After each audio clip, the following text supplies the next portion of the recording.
संत मत धारा आपकी सेवा में प्रस्तुत।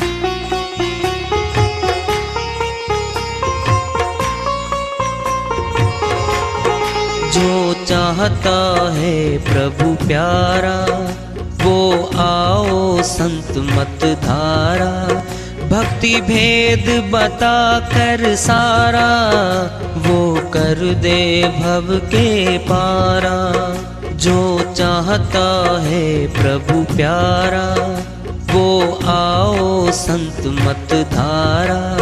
भक्ति भेद बता कर सारा वो कर दे भव के पारा। जो चाहता है प्रभु प्यारा।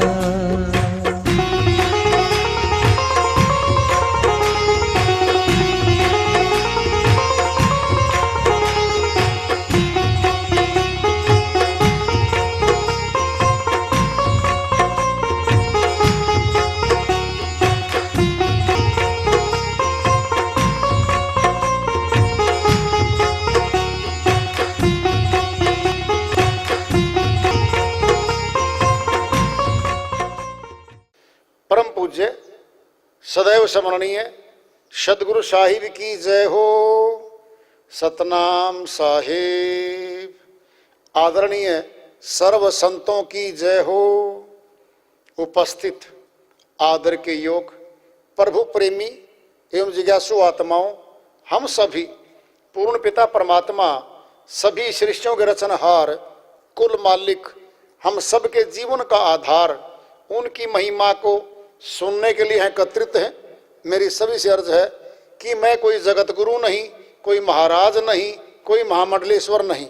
मैं केवल सभी संतों की चरणों की धूल हूँ और आपका भक्ति मार्ग में सहायक हूँ। मैं अपनी सीधी साधी टूटी फूटी भाषा में, संदुकड़ी भाषा में भक्ति भेद के गूढ़ रहस्यों को उजागर करने वाले विचार आपके समक्ष रख रहा हूँ। यदि अच्छे लगे अपनाएं, नहीं तो गैर जरूरी समझकर विसार दें। हाँ, सत्संग ही एकमात्र प्रभु प्राप्ति का विद्यालय है, विश्वविद्यालय है ये। और हम सभी सत्संग में आए हुए हैं। हम जिज्ञासु तभी तो आए हैं। हम पिछले सत्संगों से वार्ता करते चले आ रहे हैं कि चेतावनी से प्रभु प्राप्ति की ओर इस अध्याय को, इस वार्ता को आज फिर आगे बढ़ा रहे हैं। आज शिरोमणि संत गुरु रविदास जी महाराज की श्री जयंती पूरे संसार में धूमधाम से मनाई जा रही है। वह आज का जो वाराणसी है वह काशीपुरी भी रहा, बनारस भी कहते रहे। उसी के साथ लगता गांव था छोटा सा, जो आज शहर के अंदर आ गया, बीच में आ गया वो स्थान। आज रविदास जी महाराज का वहां मंदिर भी है। पिता संतोष सिंह जी और माता जो है वो रहीन की, उनके घर में भाई जन्म जो प्रकट हुए ये, और बचपन से ही अमरलोक के संतों की ये पहचान होती है, बचपन से ही वो भक्ति मार्ग में आ जाते हैं। और भक्ति मार्ग में बचपन से थे और उनके गुरु एक ब्राह्मण कुल में रहे। उनके साथ शिक्षा प्रथम शुरुआत की और इन्होंने शिक्षा करते करते लेते लेते वो जो अध्यापक थे वो इनसे प्रभावित होते थे। ये ऊंची आत्मा है भाई, ये भक्ति वाली आत्मा है, तो वो जो है इनसे प्रभावित होते थे। समय का योग बना, भक्ति मार्ग में चल पड़े और चलते चलते जो भी इन्होंने कार्य किए मुख्य नंबर एक तो ये था कि जो दिन में ये कमाते थे अपनी रोजी रोटी, उसमें से 10%, कई बार तो 20% भी ये भोजन करवाते थे साधुओं को, जरूरतमंदों को करवाते थे। साधुओं की सेवा भी करते थे, साधुओं से बैठ के सत्संग चर्चा करते थे। ये इनकी दिनचर्या थी। फिर समाज सुधार के लिए भी उन्होंने कार्य शुरू किए। वहां का राजा था काशीपुरी का, उस राजा से भी मौका मिला बातचीत करने का, किस्सा घूम घाम के आता है। लेकिन जब इनके विचार सुने वहां के राजा ने तो गदगद हो गए। वो इतने महान ज्ञान के विचार, प्रभावित हो गए वो। इनके बारे में महाराजा को कुछ अलग बातें कह रखी थी, वो सुनने के बाद वो इनसे प्रभावित हो गए। जो काशीपुरी का उस समय का राजा था, नरेश था। फिर चलते चलते जो भी इनके पास जाते थे, जब इनको आत्मबोध हो गया, भक्ति मार्ग में प्रगाढ़ अवस्था प्राप्त कर ली, फिर जो इनके पास आता था उनको सत्संग सुनाते थे। और इनके चमत्कार तो हर रोज ही होते थे। एक चमत्कार की बात जो प्रसिद्ध है वह क्या है कि एक ब्राह्मण जी इनके अच्छे मिलने वाले थे। वो बोले, भाई चल, श्री गंगा पे जा रहा हूं मैं, रविदास जी आप भी चलो। कहता है, जी आप जा रहे हो? कहता हाँ, ये मेरा पैसा है और ये चढ़ाना है आपने श्री गंगा माता को। हाथ बाहर निकाल के लेवे तो दे देना भाई, नहीं मेरा वापिस ले आना। अब उसने अपनी पूजा पत्ती करी, जो ब्राह्मण जी ने अपने तरीके से करी।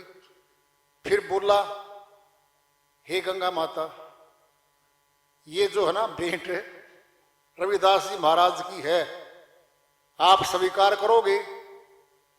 इतने कहते ही बाहर हाथ आया। भाई देखो, जैसी बातें आती हैं सारी बातें बतानी होती, और हाथ में वो दक्षिणा वही स्वीकार कर ली।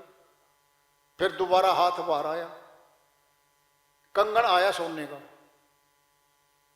बहुत सुंदर बनावट, आकर्षित करने वाला कंगन था। ब्राह्मण जी ने वो कंगन ले लिया। अब उसके मन में आ गई बात कि उसको तो पता नहीं, रविदास जी महाराज को तो, कि कंगन मिला है, क्यों नहीं मैं इसका फायदा उठा लूं। तो जब वो गए रविदास जी महाराज के पास तो पूछा उन्होंने, जी क्या किया? मैंने भी दी थी दक्षिणा उसका। कहता, जी बिल्कुल बाहर हाथ निकाल के आपका स्वीकार किया था। कहता, और तो कोई बात नहीं हुई? कहता, नहीं और कोई बात नहीं हुई। वो कंगन कहते हैं उन्होंने एक सुनार को बेच दिया। सुनार ने एक सेठ जी को बेच दिया। सेठानी आ गई कोई, वो सेठानी अपना कंगन डाल के महारानी के आसपास उसका आना जाना था, कहते वो वहां चली गई और महारानी को पसंद आ गया भाई। कहता, ये कंगन तो मेरे को दे दे। उसने गिफ्ट कर दिया। राजाओं से तो कोई पैसा लेता ही नहीं, सीधी सी बात है। उसने दे दिया। अब वो बोली कि आप दूसरा कंगन भी दो। कहते, मेरे पास तो एक ही था, आपको दे दिया, दूसरा तो नहीं है। उसने राजा से सिफारिश करी, प्रेशर डाल दिया। राजा ने वो सेठ जी, फिर वो सुनार बुला लिया भाई। अब सुनार बोला, जी मैं तो ऐसा बना ही नहीं सकता कंगन, और बन नहीं सकता ऐसा तो, जैसा कंगन ये है। फिर पूछा राजा ने, किस तेरे को कौन दे गया था? एक ब्राह्मण है जी, वो दे गए थे। खोजबीन की कि ब्राह्मण मिला। जी आप ले आओ कंगन। तो अगर सच्ची बतावा तो भाई वो बात खुले कि तो वहां से आया था, और रविदास जी महाराज को मैंने बताया भी नहीं है बात। तो प्रेशर बढ़ गया। कहता, दंड मिलेगा पूरे परिवार को। तो राजा बोला, कंगन लेके आओ। अब देखा भाई कि तब घिर गया भाई। पंडित जी गए रविदास जी महाराज के पास और सारी कहानी बता दी कि जी मैंने छुपाया था, माफी मांगता हूं मैं, और ऐसा कंगन दे दो, नहीं तो मेरे को दंड मिलेगा पूरे परिवार को। कहता, पंडित जी तू श्री गंगा में गया, तूने अर्जी लगाई, मन चंगा तो कठौती में गंगा। कठौती होती है, एक वो होता है पूरा टब सा, उसमें पानी रखा होता है, और उसमें हाथ डाल दिया भाई रविदास जी महाराज ने। कंगन दूसरा आया निकल के, ले भाई देख, खुश हो गया ब्राह्मण जी की जान बचेगी अब तो भाई, वो लेके और वो जाके उसको दे दिया। ये किस्सा आता है। तो ये कहानी नहीं, ये श्रीवाणी मशहूर है। मन चंगा तो कठौती में गंगा। कठौती क्या है? हमारा घट, हमारे अंदर अंतःकरण में ही तो दोष है, और अंतःकरण में ही पवित्र करना अंतःकरण को। अगर हमारा अंतःकरण पवित्र है तो सब कुछ विचार भी पवित्र होंगे, करनी पवित्र होगी, सब कुछ हो जाएगा। ऐसा आया हुआ है। संत शिरोमणि रविदास जी महाराज की श्रीवाणी आ रही है, भजन के माध्यम से उसको लेते हैं, वो अपनी श्रीवाणी में फरमाते हैं। जुगलिया है चाम की जम बोल रमता सराम, जुगलिया है चाम की, जुगलिया है चाम की, जुगलिया है चाम की, जामे बोले से रमता सराम, जुगलिया है जाम की, जुगलिया है जाम की। चाम ही की गाय बनी है, चाम का हलवारा, चाम ही की गाय बनी है, चाम का लवारा, चाम नीचे चाम चूंग, चाम नीचे चाम चूंगे, चाम दुहावन हारा, जुगलिया है चाम की, जामे बोले से रमता सराम, जुगलिया है जाम की, जुगलिया है जाम की, जुगलिया है जाम की, जामे बोले से रमता सराम, जुगलिया है जाम की, जुगलिया है जाम की। चाम ही का ऊंट बना है, चाम का नगारा, चाम ही का ऊंट बना है, चाम का नगारा, चाम ऊपर चाम बैठा, चाम ऊपर चाम बैठा, चाम बजावन हारा, जुगलिया है चाम की, जामे बोले से रमता सराम, जुगलिया है जाम की, जुगलिया है जाम की, जुगलिया है जाम की, जामे बोले से रमता सराम, जुगलिया है जाम की, जुगलिया है जाम की। चाम ही की धरती बनी है, चाम का आकाशा, चाम ही की धरती बनी है, चाम का आकाशा, चाम ही के 9 लाख तारे, चाम ही के 9 लाख तारे, चाम होए पर कासा, जुगलिया है चाम की, जामे बोले से रमता सराम, जुगलिया है जाम की, जुगलिया है जाम की, जुगलिया है जाम की,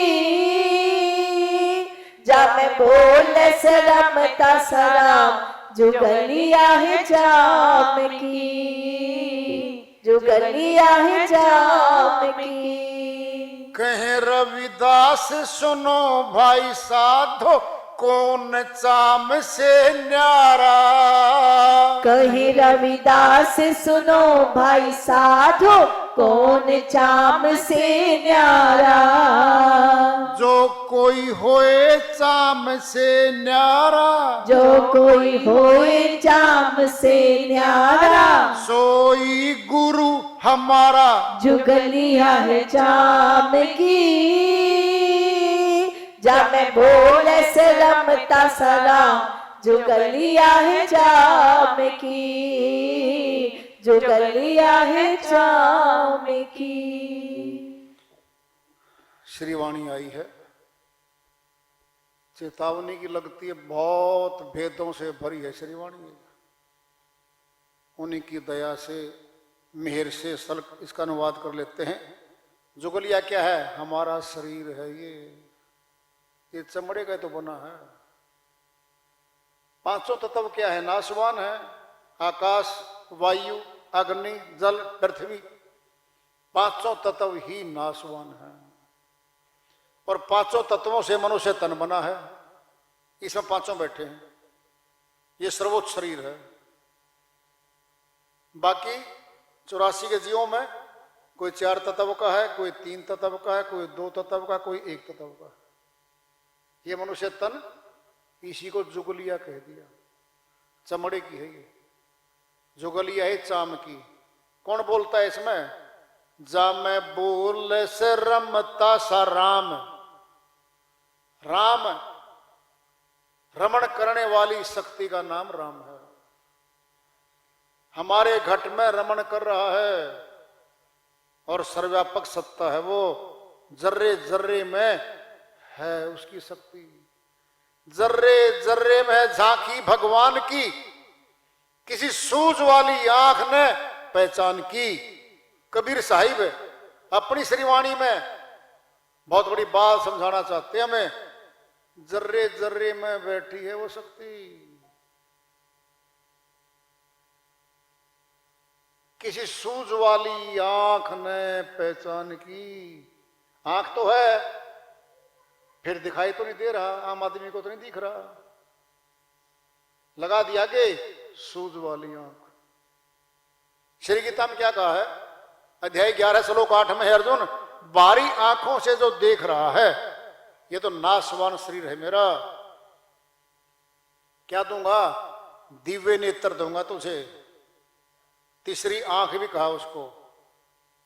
उस तीसरी आंख के द्वारा, दिव्य नेत्र के द्वारा तू मेरी योग शक्ति के दर्शन करेगा, मेरे अविनाशी रूप के दर्शन करेगा। You can not see my immortal form by outer eyes. I shall give you the third vision, third eye you can say. By that vision you can see my immortal form. अविनाशी रूप के दर्शन कर सकेगा। वो तो तीसरी आंख है। कान नहीं बताया, जुबान नहीं बताई, पोथी नहीं बताई, कोई भाषा नहीं बताई, आंख बताई है। इसका अर्थ क्या है? आंख ही तो देखती है।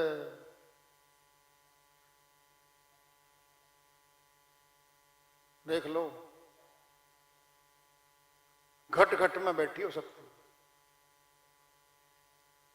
बताएंगे बारी बारी। अभी गाय तो है, चमड़े की बनी है वो भी। उसके नीचे बछड़ा है ना, बच्चा कह लो, बछड़ा कह लो, लवारा कह लो। छोटे बच्चे को लवारा भी कहते हैं। और वो जो है दूध पीता नीचे, गाय के नीचे। और मनुष्य बड़ा सियाना है।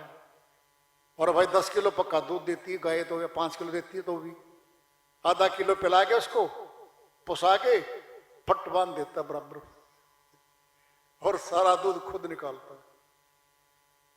और दूध का इस्तेमाल मनुष्य करता है। चांद ही की ना, चमड़े की चाम की गाय बनी है, चाम का लवारा। और चाम नीचे चाम चुंग है। और चाम दुहावन हारा जो दूध निकालता है ना, वो दुहावन हारा जो दूध को निकालता है, वो दुहावन हारा है। वो भी चमड़े का ही है। और चाम का ऊंट बनाया। चाम का नगारा।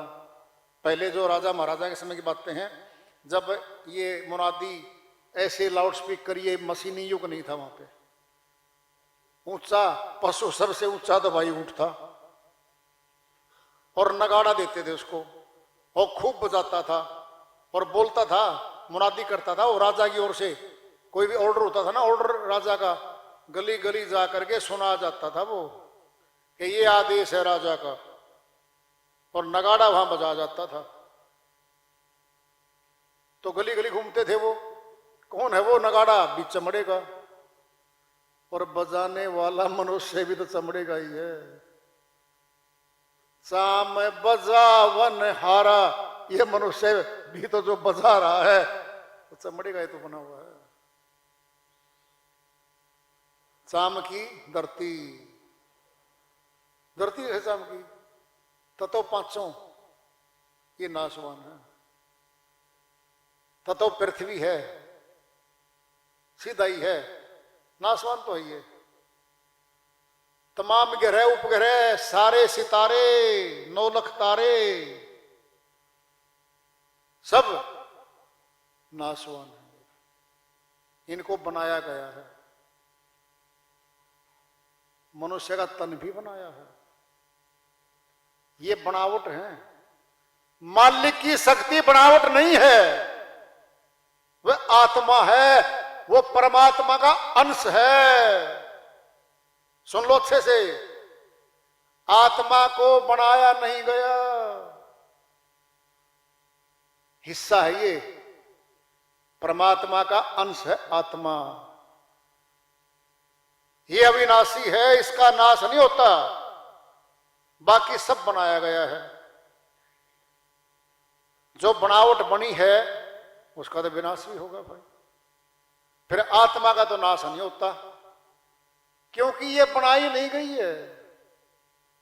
सुरतियां, आत्माएं आदि में इस पृथ्वी लोक पे आई हैं। सोचो पहले क्यों आई है, इस विषय को छोड़ दो, किसने भेजी विषय छोड़ दो, अपना प्रश्न भी एक ही है। एक महानुभाव जी मिले, दशांत पिंड में ले लो, तो बोले कि जी ऐसा है, इस काल ने यहां नहीं, परमात्मा ने युग काल क्यों बनाया, ये मृत्यु लोक क्यों बनाया, सुरतियों क्यों फंसाया। मैं बोले भाई ये प्रश्न संबंध इसका मेरे से तो नहीं है, इसका संबंध तो परमात्मा से है। तू युक्ति लेके जा परमात्मा के पास, फिर पूछ, सामने खड़ा हुआ हाथ जोड़ के, हे परमात्मा युग काल क्यों बनाया, पूछ ले। नहीं जी आप इस लाइन में बताओ, फिर सुन ले, समझ ले। भारी भीड़ जावती धक्कम धक्का, कुआं था एक, धक्का लगा, एक नीचे कुएं में गिर गया आदमी। अब धक्का तो लगा किसी का तो लगा ही, इसमें शंका तो है नहीं, नीचे पड़ा वो तैरना जानता है, डूब नहीं रहा है। और गुस्सा उसके अंदर आ गया, और चारों तरफ आदमी खड़े हो गए 10-20। वो नीचे बोल रहा है, बोल लो किसने धक्का दिया, देख लूंगा, बदला लूंगा, ये करूंगा वो करूंगा। एक सयाना सा वृद्ध खड़ा था, कहता भाई बदला तो लिए तू ऊपर आके, ये तो तू हाथ जोड़ के न्यू कह दे, जी मन्ने निकाल लो जी यहाँ से, जी मुझे निकाल लो जी यहाँ से, सिर्फ ये प्रश्न रख ले। क्या कैसे भी आए आगे, हम तो इसे अंधकूप में, क्या ये संसार अंधकूप है, आत्मा अंधकूप में तो पड़ी है। अब तो हाथ जोड़ के न्यू कह दे परमात्मा से, जो विधि बनती है, भक्ति की डोरी बनती है, ये परमात्मा यहां से निकाल लो। जब निकाल के ऊपर जाएगा ना, फिर पूछना कि जी क्यों भेजे थे नीचे, कहता ऐसे कैसे हो सकता है, फिर ऐसे कैसे हो सकता है। मेरे भाई ये प्रश्न संबंध रखता परमात्मा से, योग शक्ति से जा ऊपर, फिर पूछिए और सुनना है। सुन लो ध्यान से, हमारे अमरलोक के संत जितने आए भी हैं, सबके प्रश्न रहे होंगे ही हैं। हमारे भी रहे होंगे सभी के, आज भी प्रश्न है तो ये प्रश्न मिटते भी नहीं है। लेकिन उन संतों की जीवनियों से, उनकी श्री वाणियों से पूछ लो उन्होंने क्या किया था। उन्होंने ये किया था, जब भक्ति मार्ग में आए और जब साधनाएं शुरू की और करते करते करते करते दीनता में चले गए और शरणागति हो गए बाद में। अब तो हम कहते हैं हे मालिक अमरलोक ले चलो, अमरलोक ले चलो, अमरलोक ले चलो। कौन है? नया दाखिला जिसका होगा ना सारस्वत मिलते ही, उसका पहली डिमांड यह है पहली डिमांड यही है जी, अमरलोक ले चलो, ले चलो जी, ले चलो। ये भी मिट जाएगी मांग। अभी अपनी अपनी सोच रहे है, अपनी अपनी सुरती की सोच रहा, अपने को निकालना चाहता तो परमार्थी तो नहीं बना। फिर पता उन्हें कौन सी अवस्था आती बाद की? शरणागति की। हे मालिक मुझे तो अपने लाभ का और हानि का पता था नहीं, आज भी नहीं, आगे भी नहीं है। जो आपको मेरे हित में लगता है, जो मेरी अवस्था लगती है, आपको जहां भेजोगे, जैसे रखोगे, हे मालिक मुझे तो वो मंजूर है। बस प्रश्न पूछ लेंगे, शरणागति हो लिया, प्रश्न किसका था? प्रश्न तो खत्म हो लिया, वो तो हाथ जोड़ रहा है। आपको पता, जहां मुझे रखोगे उसी में मेरी भलाई होगी। आया हुआ है